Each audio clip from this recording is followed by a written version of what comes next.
నేను మీ స్వాతి, ఉస్మానియా యూనివర్సిటీ. తెలంగాణ రాష్ట్రంలో ఈ రోజు నుంచి అసెంబ్లీ సమావేశాలు స్టార్ట్ అయ్యాయి, మొదలైనవి. గవర్నర్ గారి స్పీచ్తో, ప్రసంగంతో స్టార్ట్ అవ్వడం జరిగింది. ఉభయ సభలను ఉద్దేశించి కూడా శాసనసభ, శాసన మండలి ఉభయ సభలను ఉద్దేశించి కూడా గవర్నర్ గారు ప్రసంగించారు.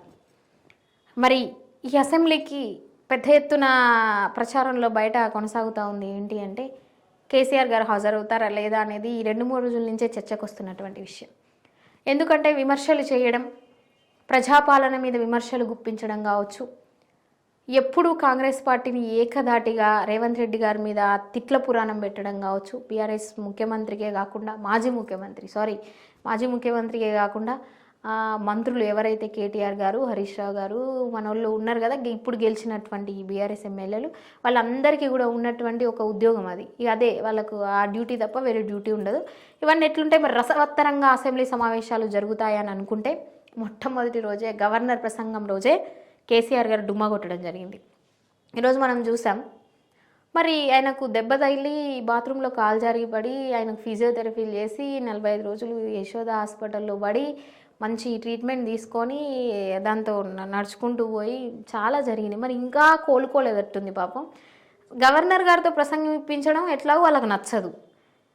వాళ్ళు లెక్క చేయరు కదా, గవర్నర్ ఎంత, ఉన్న ముఖ్యమంత్రులు ఎంత, మంత్రులు ఎంత, వాళ్ళెంత, వాళ్ళ లెవెల్ ఎంత, మేమేంది, మా లెవెల్ ఏంది. అందుకే ఆ లెవెల్లను ఉద్దేశించి కంచెలు వేసుకోవడం, ప్రగతి భవన్ల చుట్టూ, ఫామ్ హౌస్ల చుట్టూ 3 అంచెల భద్రత, 4 అంచెల భద్రత, గద్దర్ లాంటి వాళ్ళని కూడా ఆడ వెయిట్ చేపించడం మీకు అలవాటే. ఎవరైతే ఉన్నతమైనటువంటి స్థానాలలో ఉంటారో, ఎవరైతే గౌరవప్రదమైనటువంటి స్థానాలలో ఉంటారో వాళ్ళని అవమానించడం మీకు కొత్తేం కాదు. కాబట్టి ఏమంటారు, గవర్నర్ గారి ప్రసంగం వినడానికి ఇష్టపడలేదు కావచ్చు మరి కేసీఆర్ గారు, లేకపోతే నైట్ తాగింది దిగలేదో, లేకపోతే అసలు రావాలన్న ఉద్దేశం, అసలు ఏమని మాట్లాడాలి కాంగ్రెస్ పార్టీ మీద. కనీసం 60 రోజుల పాలన కూడా ఇంక కొనసాగలేదే. అందరూ మా వాళ్ళు మాట్లాడినట్టు నేను మాట్లాడితే మొహం పట్టుకొని ఉంచినా ఉంచుతారా జనాలు అన్నట్టు ఆయన కొంచెం ఈ విషయం మీద అవగాహన ఉన్నట్టుంది నాకు తెలిసి. కానీ ఈడ మనం మాట్లాడాల్సింది ఏంటి అంటే, ఒక బాధ్యతాయుతమైనటువంటి ప్రతిపక్ష హోదాలో ఉన్నటువంటి ఎమ్మెల్యేలు వాళ్ళు ఇప్పటికీ ఏం ఫీల్ అవుతున్నారంటే, కాంగ్రెస్ పార్టీ అదృష్టం కొద్దీ అధికారంలోకి వచ్చింది, వాళ్లకు బలమైనటువంటి ప్రతిపక్షాన్ని మేము ఏర్పాటు చేసినాం అసెంబ్లీలో, ప్రశ్నించేటువంటి బలమైన ప్రతిపక్షం మా వైపు ఉంది. అటు పోతే ఎంఐఎం కావచ్చు, ఇటు పోతే బీజేపీకి వచ్చిన సీట్లు కావచ్చు, మేము కావచ్చు, మేము అంతా ఒకటే. కాబట్టి వీళ్ళకి వచ్చినటువంటి ఈ 39 మంది ఎమ్మెల్యేలు మిగతా వాళ్ళందరినీ కలుపుకొని కూడా మేము వాళ్ళ మీద ఏకధాటిగా సమాధానం చెప్పొచ్చని మనం పోయినసారి సమావేశాలు జరిగినప్పుడు ఒక 1 మంత్ కింద మనం చూసింది ఏంటి అంటే, ప్రతిదానికి కేటీఆర్ లేవడం, హరీష్ రావు లేవడం, వేరేటోడికి ఛాన్స్ లేదు. ఇక వేరే వాళ్ళ ఎమ్మెల్యేలకు కావచ్చు, వేరే వాళ్ళకి మాట్లాడదామన్న ఛాయిస్ లేదు. ప్రతిదానికి వీళ్ళిద్దరే సమాధానాలు ఇవ్వడం, క్వశ్చన్లు ఇవ్వడం, విమర్శించడం, ఇవన్నీ జరుగుతూ ఉన్నాయి.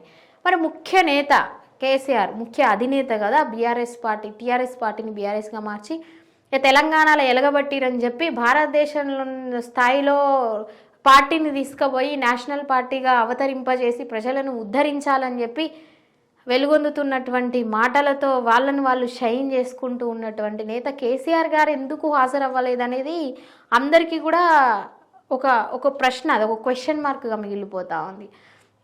అంటే వాళ్ళు తప్పితే ప్రజలు ఎన్నుకున్నటువంటి, ప్రజా అభిష్టం మేరకు పాలనలో ఉన్నటువంటి ఏ పార్టీ పరిపాలనలో ఉన్నా కూడా మీరు రారా?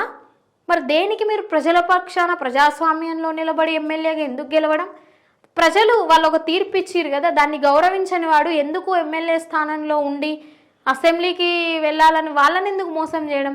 ఆ గజ్వేల్ కాన్స్టిట్యున్సీలో ఉన్నటువంటి ప్రజలందరూ ఓట్లేసిరు. ఈరోజు ఓట్లు వేసిన ప్రతి పౌరుడు కూడా ఈరోజు అడగాల్సినటువంటి బాధ్యత ఉంటుంది. ఏమయ్యా మరి మీకు ఓటేసాం మేము, మీరు అసలు సమావేశాలకు హాజరవ్వట్లేదు, జరుగుతున్నటువంటి వాటి మీద మీరు ప్రశ్నించట్లేరు, మన నియోజకవర్గానికి ఎట్లా ఏంటిది అనేది ఏదీ లేదనేటువంటిది ప్రశ్నించాల్సినటువంటి అవసరం ఉంటుంది. కేసీఆర్ అనగానే మాజీ ముఖ్యమంత్రి, ఇంకా అసలు ఇప్పటికి కూడా ముఖ్యమంత్రి అనేటువంటి ఒక భ్రమలో బతుకుతున్న వాళ్ళు ఇక్కడైనా బయటికి రండి. ఆయన ముఖ్యమంత్రి కాదు, ఇప్పుడు ఒక ఎమ్మెల్యే, ఒక శాసనసభ్యుడిగా తనకున్నటువంటి బాధ్యతలను నిర్వర్తించవలసినటువంటి బాధ్యత కానీ ఆ అవకాశం కానీ అసెంబ్లీలో ఉన్నప్పుడు ఆయన వచ్చి అక్కడ తన బాధ్యతను తను నిర్వర్తింపజేసుకొని బయటికి రావాల్సినటువంటి అవసరం ఎంతైనా ఉంటుంది.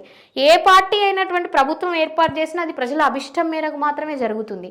అట్లా జరిగినప్పుడు ప్రజలను నిజంగా నువ్వు గౌరవిస్తే, ప్రజల అభిష్టాన్ని నిజంగా నువ్వు నిర్వర్తిస్తే అసెంబ్లీకి రావాలి. ప్రతిదానికి ఆరోగ్యం వంకబెట్టుకొని, వేరే విషయాల వంకబెట్టుకొని, ఒక మేధావితనంగా నువ్వు బయటికి పోర్ట్రేట్ చేసుకుంటూ ఇండివిజువల్గా వ్యక్తిగతంగా నువ్వు అవమానకరంగా భావించి ఆ రోజు ప్రమాణ స్వీకారానికి కూడా హాజరవ్వలేదు. సరే హాజరవ్వలేదు అనుకుంటే అప్పుడు జారిపడడం, యశోద హాస్పిటల్లో అడ్మిట్ అవ్వడం, ఇదంతా ఒక డ్రామా ఆడడం. సరే అది నిజమే అనుకున్నప్పటికీ కూడా అప్పుడు ఒక కారణం ఉంది. ఈరోజు ఏ కారణం లేదు. గవర్నర్ గారి ప్రసంగానికి కూడా మీరు హాజరవ్వలేదు. సరే ఒక్కరోజే కదా హాజరుగా అంది, దానికే ఇంత విమర్శలా? మీరు మమ్మల్ని విమర్శించడానికే టార్గెట్ పెట్టుకున్నారా అంటే రేపటి నుంచి కూడా ఏం జరుగుతుందో కూడా మనందరికీ తెలిసిన విషయమే. మీరు అడుగు పెట్టినా గదే జరుగుతుంది, పెట్టకపోయినా గదే జరుగుతుంది. మీరు చెప్పేదేందో జనాలందరికీ తెలుసు. మీరు నిజంగా జనాల గురించి మాట్లాడతారా? లేదు. తెలంగాణ రాష్ట్రం రాకముందుకు 50 ఏళ్ళు మొత్తం 50-60 ఏళ్ళు కాంగ్రెస్ పార్టీ దేశాన్ని పరిపాలించింది. ఏం చేసిర్రు అని అడుగుతారు. మీరు చేసినటువంటి అప్పుల కుప్పలు, కాళేశ్వరం ప్రాజెక్టు కావచ్చు, ఎత్తిపోతల పథకాలు కావచ్చు, 10 సంవత్సరాల వైద్యం కావచ్చు, విద్య కావచ్చు, న్యాయం కావచ్చు, ఎటుపక్క చూసుకున్నా, ఎన్ని కోణాలలో చూసుకున్నా చేసినటువంటి అన్యాయమే ఎక్కువ కనిపిస్తూ ఉంది. ఆ రోజు కాంగ్రెస్ పార్టీ మీద ఉన్నటువంటి వ్యతిరేకతను మీరు అడ్డు పెట్టుకొని తెలంగాణ రాష్ట్రాన్ని సాధించిన, నేనే తెలంగాణ రాష్ట్రం సాధించడానికి చావు నోట్ల తలకాయ పెట్టొచ్చిన అనేటువంటి నినాదాన్ని బాగా వాడుకొని కాంగ్రెస్ పార్టీ మీద వ్యతిరేకతను పెంచి తెలంగాణ ఇవ్వలేదు, ముప్పు తిప్పలు పెట్టిందని చెప్పి కూడా మీరు తెలంగాణ రాష్ట్ర సమితి అనే ఒక పార్టీని పెట్టి కూడా అధికారంలోకి రావడం జరిగింది. తర్వాత 10 సంవత్సరాలలో మీ పాలన ఎట్లున్నదో అని కూడా ప్రజలు గమనించారు. ఈ 10 సంవత్సరాల విషయంలో కూడా కాంగ్రెస్ పార్టీ 50 ఏళ్ళ పాలన గురించే మీరు మాట్లాడిరు తప్పితే మీ సొంతంగా మీరేం చేసిరు మీ 10 సంవత్సరాల పాలనా కాలంలో వాళ్ళకి మీకు కంపారిజన్ మీరే పెట్టుకున్నారు, జనాలు కూడా పెట్టలేదు. ఆ కంపారిజన్ పెట్టుకుంటే మీరు వద్దురా నాయన అని చెప్పే మిమ్మల్ని బండబెట్టిరు. ఇప్పుడు కాంగ్రెస్ పార్టీ అధికారంలోకి వచ్చినాక కూడా మీరు జనాలకి ఉన్నటువంటి ప్రభుత్వం చేస్తున్నటువంటి విధి విధానాలలో ఏమైనా లోపాలుంటే దాన్ని ప్రశ్నించి జనాల్లోకి తీసుకెళ్లే విధంగా చూడాలి. కానీ అక్కడ కూడా ఎప్పుడు ఇండివిజువల్గా పార్టీకి సౌలభ్యం కోసం, పార్టీ కార్యకర్తల లాభం కోసం, మినిస్టర్ల లాభాల కోసం గతంలో చేసినటువంటి మీరు అధికారంలో ఉన్నటువంటి చేసిన తప్పులు బయటికి రాకుండా ప్రజలను తప్పుదోవ పట్టించడం కోసం మాత్రమే పనిచేస్తున్నారు. నిజానికి ఇంకా మీరు జనాల పక్షానికి రాలేదు. మా విన్నపం ఏంటంటే మేము ఇప్పటికీ కూడా ఏం చెప్తామంటే జనాల పక్షాన నిలబడండి. ఈరోజు కాకపోయినా రేపైనా కూడా ఒక ఆదరణ అనేది లభిస్తూ ఉంటుంది. ఒక పోస్ట్ మార్టం నిర్వహించండి. ఎందుకు ప్రజలు మమ్మల్ని ఓడగొట్టారు, ఎందుకు మనకు ఓట్లు పడలేదు, మనం ఎందుకు ఇట్లా పోర్ట్రేట్ అయినాం జనాలకి అనేటువంటి విధి విధానంతో ఎవ్వడు కూడా మీ పార్టీలో ఉన్న కార్యకర్త కావచ్చు, ఎమ్మెల్యే కావచ్చు, ఎంపీ కావచ్చు, మినిస్టర్ కావచ్చు, ఎవ్వడు వాదిస్తలేరు. మొన్నటికి మొన్న ఆయన ఎవరు సురేష్ అంట పార్లమెంట్లో ఏం మాట్లాడుతున్నాడయ్యా మీ బీఆర్ఎస్ ఎంపీ, దేశానికి కావాల్సింది చంద్రయాన్ కాదంట, చంద్రశేఖరరావు ఫార్ములా అట. ఏమనాలే చంద్రశేఖరరావు, చంద్రయాన్ ఎక్కడా, నువ్వెక్కడా, చంద్రయాన్ ఎక్కడా, నీ బతుకెంత, నీ బతుక్కి చంద్రయానికి ముడిపెట్టిరు చూడు.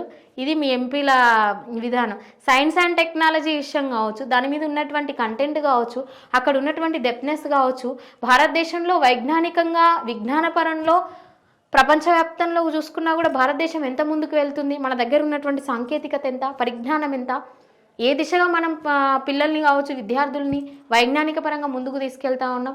చంద్రయాన్ అనేది దేశానికి చాలా విశిష్టతగా ప్రఖ్యాతిగాంచినటువంటి మిషన్ అది. ఆ మిషన్తో అది కాదు చంద్రశేఖరరావు ఫార్ములా రావాలంటే అరే నాయన చంద్రశేఖరరావు ఫార్ములాలు పెడితేనే కాళేశ్వరం కుప్పగూలింది, ఇంకా ఈ ఫార్ములా పెడితే అది కూడా పోతే మొత్తం అడక్క మీరు కాదు జనాలు అడక్క తింటారు.